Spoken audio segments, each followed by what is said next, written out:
My name is Ed Simpson. I am currently working out at Luke Air Force Base as a foreign disclosure officer, security specialist for the government.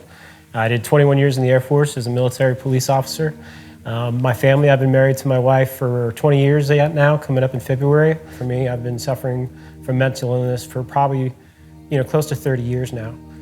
Depression for sure, and then, since about 2002, PTSD, stress, anxiety, and agoraphobia.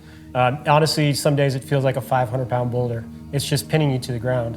You can see things that you enjoy in life. You can see your family and friends having fun. But that depression is such a weight that you just can't get out from under it, no matter how hard you struggle and how hard you try.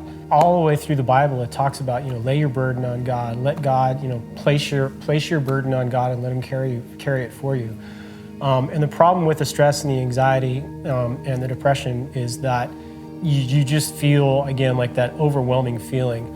And it's just something that's that trap, it's that boulder that's pinning you down that I talked about earlier.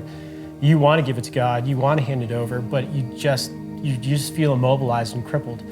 For guys, and especially, my background being in the military and especially being in a career field that was combat related, we are guys, we are men, we are combat vets, and we have that innate thing in our being, whether you're military or combat or police or whatever you are. As a man, a lot of us have that desire to we can do this, we're strong, we can take care of this by ourselves. Depression, stress, anxiety, and many facets of those three disorders can be crippling to the strongest person. It makes me feel embarrassed. I know I can't hide from God, but sometimes I feel like I want to hide because I feel like I'm not close enough to Him, and maybe I should be doing something different in my walk, and then I wouldn't have these issues. So it's on some days it just feels like I'm letting God down because I can't hand this over to Him. The stress and the anxiety and the mental health, it displays itself differently for everybody else. But for mine, a lot of times it was anger. And I did have a temper, and I still do. It's something I struggle with. It's one of my sins that I struggle with.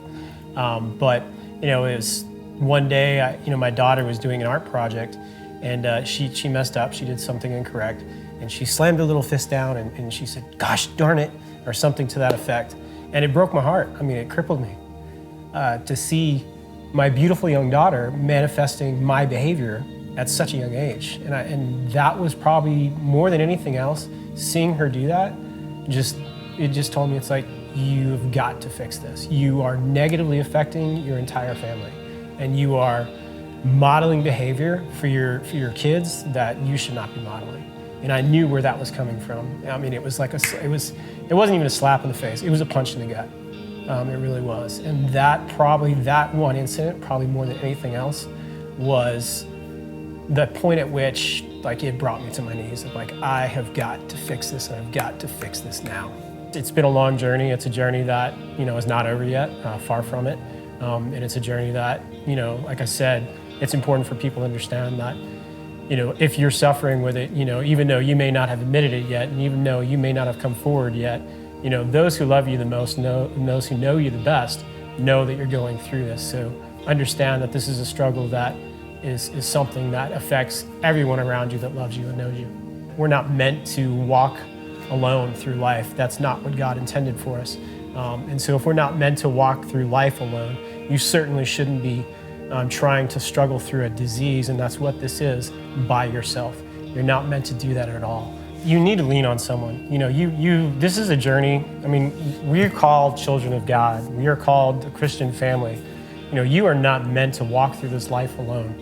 That's the most important thing, is don't walk alone. If you're struggling with something, go get help. Go to God, go to your pastor, go to your best friend, go to your family. But have someone there with you that can interrupt that cycle and help you.